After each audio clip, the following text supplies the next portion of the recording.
लेकिन आई मंच से उठो कि नौकरी लगी रहुआ यार भेजना देवी मैया बॉर्डर पर नौकरी लगी रहुआ यार भेजना देवी मैया बॉर्डर पर हम सपना सगारे माई करती हो तैयार मिला भर हम जनवा करे अरजी हो कि देह पर चढ़ा दिए देवी माई बरती हो लेकिन आई कि यार मिला भर हम जनवा करे अरजी हो यार मिला भर हम जनवा करे अरजी हो देह पर चढ़ा दिए देवी माई बरती हो ए मां यार मिला भर हम जनवा करे अरजी हो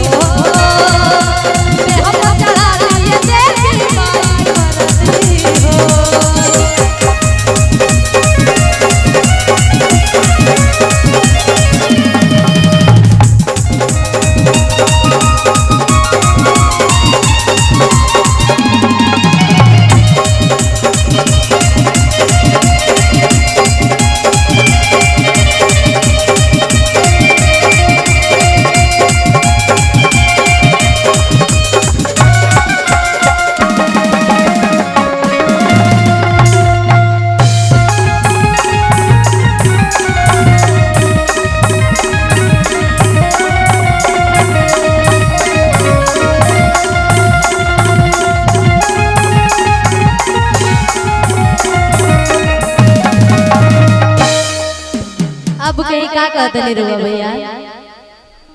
कहीं कुछ कहते नहीं रुआ आपे के जे कनवा खजुआ आपे के कहते कुछ कहते नहीं कि फिट बाड़े शरीर से सैया पास कर दे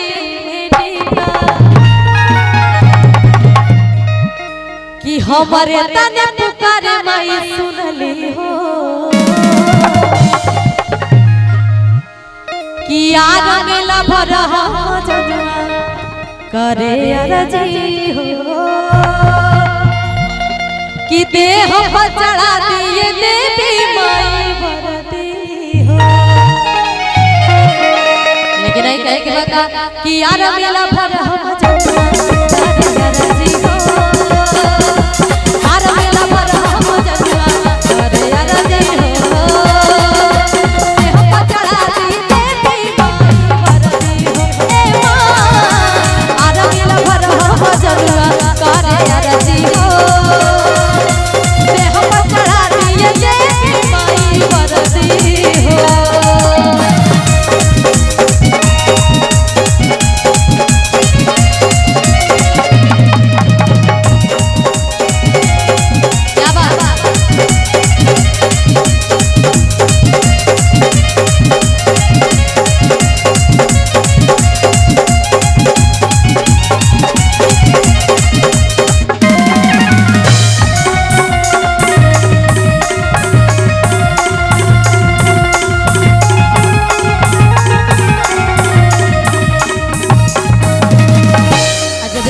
मैया से मनौती मान दिया तो कहती है का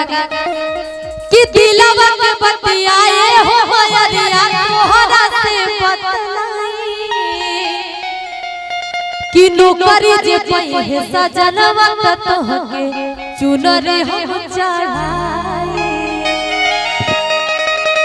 कि दिलवा के बतियाए हो मयरिया तोहरा के बतलाई कि नौकरी जे पई बलवा नरियल चुनरी हम चढ़ाए कि पूरा सृष्टि पे चले रउर मरजी हो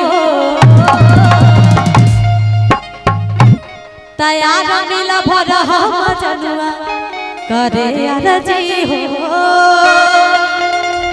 कि देह पर चढ़ा दिए देवी माई बरती हो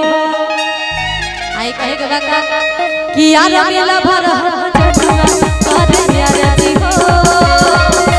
यार मिला भर हम जनवा करे